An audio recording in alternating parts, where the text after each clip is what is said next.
électorale tsara ho resantsika ihany mahakasika an'izy io satria anisan'ny recommandation tokony natao tao anatin'izany mahakasika ny refonte tamin'ireny fotoana ireny anisan'ny tondranana fanakianana mafy Andriamatofiloha mahakasika an'izy io satria natao anatina amehana ary taty amin'ny farany izy asa ohatran'ny hazakazaka be nandroso be izay botsina ny fomba ilazantsika anazy amin'izay liste électorale izay mahakasika an'izy io ahoana mety ho fanazavana hoentinareo satria tokony isaky ny folo taona tanterahana izy io ahoana ny fanazavana hoentinareo mahakasika an'ity liste électorale ity satria anisan'ny fitaovana anankiray ahafahana mangala-bato izany liste électorale zany Andriamatofiloha na liste nangatahanyireo candidat tamin'izany fotoana zany tsy disponible ho an'izy ireo ary anisan'ny tondrana fanakianana mafy ho amin'izay ny tiako tenenina amintsika dia mbola veriko ihany misy ny lesoka madinidinika zay lesoka tsisy fiatraikany koa liste électorale no teneninao tsisy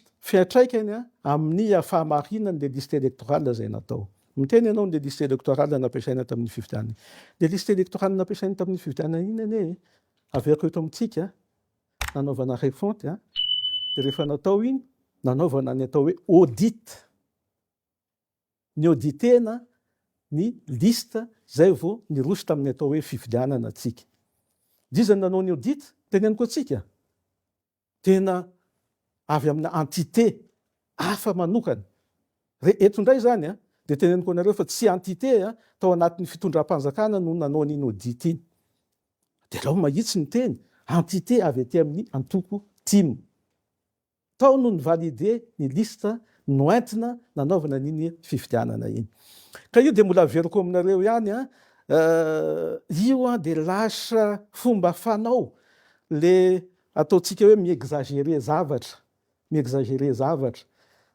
amin'izay dia mba hoentina mamendro fendro anafenana ny marina anyliana andraikitra zay zany ny zavatra sapanay fa tsy ny liste iny mihitsy no antony napisy hoe ity no nandresy ity no resy dia averinay aminao hoe tsy nomena ny rehetrarehetra tena disponible tamin'ny siteny senia ny liste nanaovana ny fifidianana tsy mitombona Andriamatofiloha nisy tamin'ireo candidat tamin'ireny mitako hoe ny amoahana ny logiciel mba ahafahana manara-maso sy mametraka tsara ny momba ny fizotran'le fifidianana teo ihany koa ny laza izy ireo fa nisy ny fampiakarana ny bureau-pifidianana zany hoe nisan'ny bureau-pifidianana bureau de vote dia laza izy ireo fa ao ambadik'izay mety sy ny alabato manahoana mikasika an'izay Andriamatofiloha dia mbola veriko ihany soava ny logiciel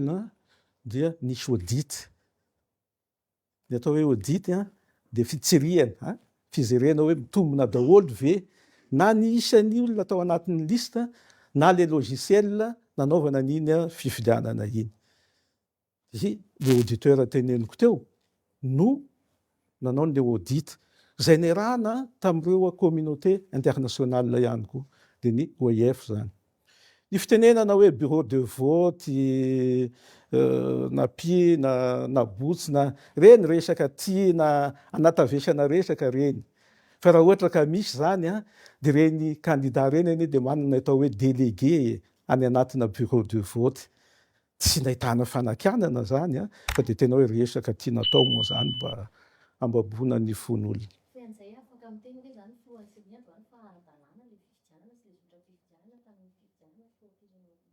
ia afaka miteny izahay fa mbola veriko ihany ny teny izahay hoe ara-dalàna ary ny sy fahatomombanana zay lesoka kely dia tsy nisy fiatraikany tamin'ny voka-pifidianana zay natao ao anatin'izay fifidianana solombamboaka izay ihany rehefa nivoaka ny voka-pifidianana nisany nanamarika ary ataoko hoe nafana ihany koa ny mahakasika an'ireo distrika sasatsasany izay nitsimbadia ny voka-pifidianana tao anatin'ny fifidianana solombamboaka iny ary ataoko hoe nampiakatra nisan'ireo solombamboaka lany tamin'ny anarany hiry mivovonana hiry mara ihany koa ary tao anatin'izay raha tsy andraitsika ohatra ny kahany maheva tanàna antsohy inona ny fanazavana azon'ny seny entina androany mahakasika an'izay fitsimbadian'ny voka-pifidianana izay tena nisy fiantraikany tamin'ny ataoko hoe ny latsabato nataon'le vahoaka ny fidy tamin'izay nivadika ny vokatra rehefa nivoaka izay lafiny roa ny tiako hitondrana fanazavana le mahakasika anay mivantana dia rehefa avy eo ny lafiny faharoa zay misy ifandraisina ry amin'ny fitsarana. Ina moa lay mahakasika any amin'ny vantana, lay mahakasika any amin'ny vantana dia nisy tokoa ny fitsimbadian'ny vokatra tamina distrika vitsivitsy, raisiko hoe Antananarivo voalohany, Antananarivo faharoa, raisiko Toamasina. Dia na dia samy lany le candidat zany dia natsapa fa hoe tokony izaho no mitarika hoy izy ny anankiray, izahay no mitarika hoy izy ny anankiray. Dia ny zavatra nataonay zany dia nanao ny atao hoe fampitahana ny taratasy fitanana an-tsoratra. Zany ane tsy dia mbola nisy nanao loatra zany zavatra zany, fa nataonay teto anivon'ny CENI ny confrontation ny PV teto amin'ny Antananarivo voalohany, Antananarivo faharoa sy ny tany Toamasina.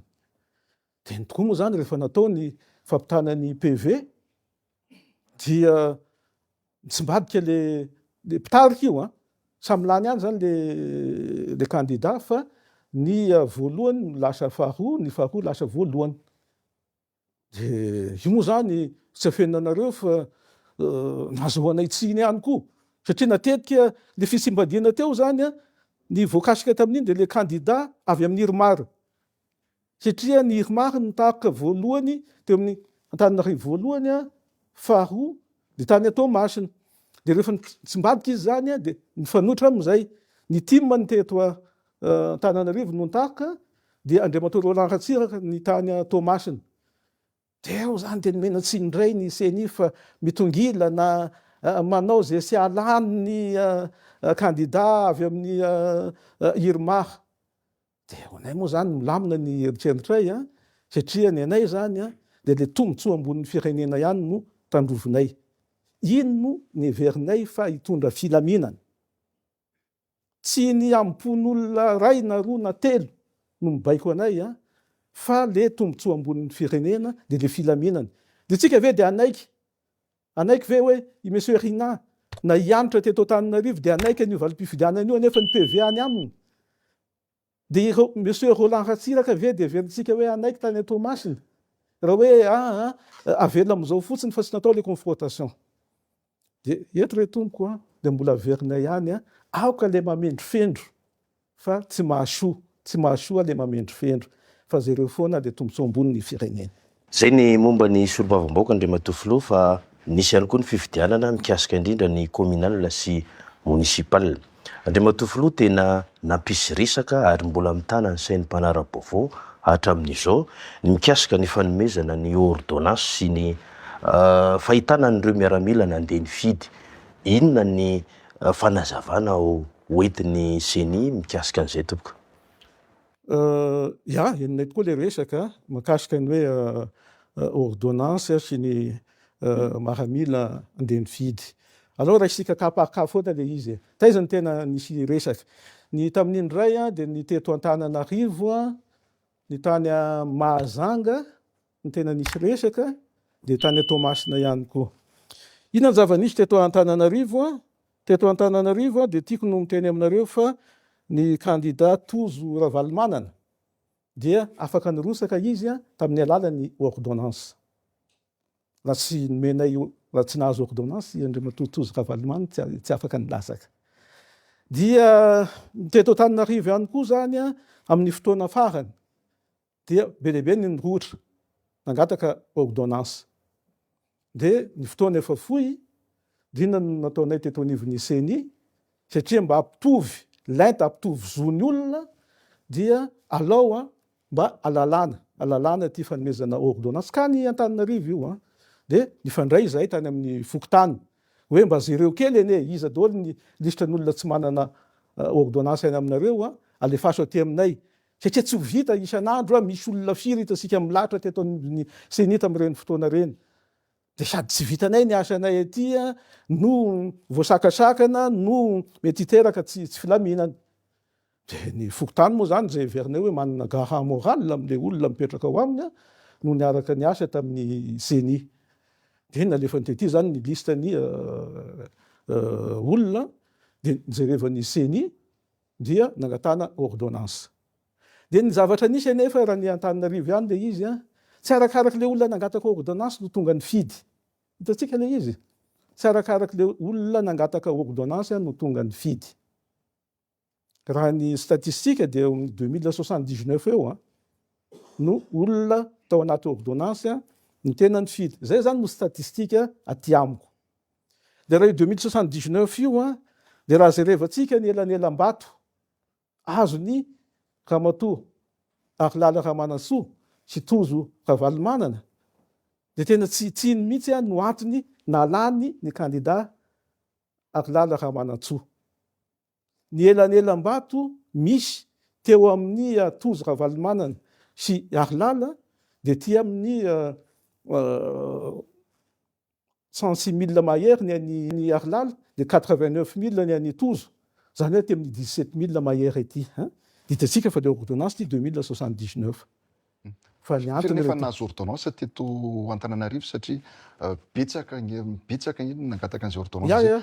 Ary anisan'ny tena nanakianana Andriamatoa Filoha mahakasika an'izy ity raha ny tokony ho izy tokony démarche individuelle ny fangatahana an'izany ordonnance izany maninona no ekenareo avy eto anivon'ny CNI ny fangatahana lasa collective le izy hoe lasa tsy tena hoe antoko anankiray mihitsy no mitondra an'le izy makaty alarby mahakasika an'izay le ordonnance matsy tany aloha an'le fikarakarana an'le fividianana de résultat taty arina le mety ho atao orana sy le aia mahakasika an'izay mety hoe alabato tao arinan'izay rehetrarehetra amin'ny fanekenareo amin'ny fanamorana ny lazanareo anazy fa aia ho an'ny maro Andriamatoa Filoha hoe manina le démarche mihitsy no ekenareo zay zavatra izay le ao anatin'le ordonnance resana Andriamatoa Filoha misy ny anarany hafahafa ao anatiny misy tsisy ray aman-dreny ao anatiny misy tsisy ray misy tsisy reny zavatra ohatran'izany eken'ny CNI aiza ho aiza nareo milaza sarotiny amin'ny lalàna Andriamatoa Filoha zavatra ohatr'izany ekenareo misaotra amin'ny fanontaniana tena tsy niafina ny teny taminareo fa ny teto Antananarivo no ny fahamaronana ny olona nangataka ordonnance dia nifandray amin'ny fokotany. Tsy marina le fitenenana hoe misy antoko politika mitondra. Raha nivory tato raha zahay miaraka fokotany aloha tsy afaka migarantira mihitsy tsika hoe tena franc zareo anatiny ary tsy mahazo baiko ny chef fokotany. Andraso any anao tenenako zavatra zay ne no tenenako teo Abraham enoy tsara eny le fanazavako hoe marina fa nanatombo ny ordonnance teto Antananarivo fa rehefa tonga ny andro ny fifidianana dia 2079 tamin'ireo olona reo. Inona ny antony? Satria niaya le olona natahotra misy intimidation tamin'ireny de teo ihany koa tsy afeninantsika fa mety nalefanay ny kara-pifidianana le nahazo ordonnance io tany amin'ny fokotany de visy le olona naka an'le kara-pifidianana tany de mety hoe le chiffre fotsiny mety hoe nanatombo fa rehefa tena tonga le andro ny fifidianana de tsy zay le zava-misy fa de tena vitsy. Eto amiteny aminareo fa 2079 ny olona tonga ny fidy tamin'ny alalan'ny ordonnance.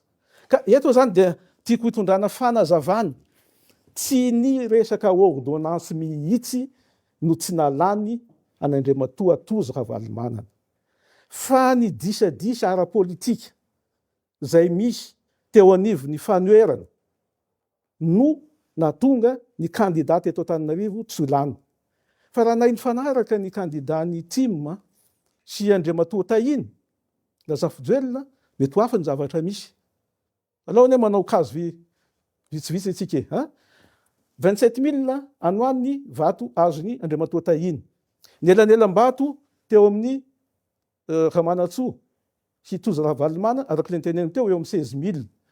De eo foana ny teneninay hoe aza ilika amin'ny CNI re tompoko ny tsy fahombiazany de disadisa ao anatinareo de mitadrika anareo hoe io fa ny CNI nanao an'izao io fa ny CNI nanao an'izao izy le teneniko anareo tsisy resaka ordonnance misy no sy nalany any Tozo fa raha nahay nifanaraka i Tozo sy Tahina de mety ho hafa ny fipetrany teto Antananarivo. Za tsy miteny hoe nanao ona fa mety ho hafa ny fipetrany teto Antananarivo. Ino manko chiffre le hoe ampahany vitsy tamin'le nahazo le ordonnance ihany fa raha ny réalité sy zavatra hita teny an-kianja tao anatin'le androm-pifidianana misy ary ny manana proof mihitsy amin'le listra ahitana ny laharana kara-panondro mitovy anarana araka teneny Abraham teo anarana mitovy mifanakaiky eo ao anatin'ilay ordonnance. Tsy nahita an'ireny ve ny CENI tao anatin'ny androm-pifidianana iny? Hitantsika Izay voalaza hoe tsy fanarahan-dalàna. eto moa ny CENI zay ndray tsy miala andraikitra na dia zavatra nisy tany amin'ny bureau de vote lay izy dia raisin'ny président ny CENI ho andraikitra zay zavatra zay. Eny amin'ny bureau de vote misy ny ataontsika hoe délégué ireo candidat reo. Dia ireo délégué reo raha misy olona anankiray mifidy dia manara-maso hoe mitombona ve ny papier ny antonta-taratasy mahakasika ny olona mandeha mifidy iny. Hitantsika ilay izy. Dia any zany ny andraikitra ny tokony ifampizarana. Naninona le délégué tany no tsy nahita an'izay. Dia raha ohatra ka nahita an'izay le délégué dia azoko tenenina anareo fa manan-jo zareo hampiakatra eo anivon'ny fitsarana. Tena tsy manakana mihitsy ny CENI an'zareo nitondra ny raharaha teo anivon'ny fitsarana.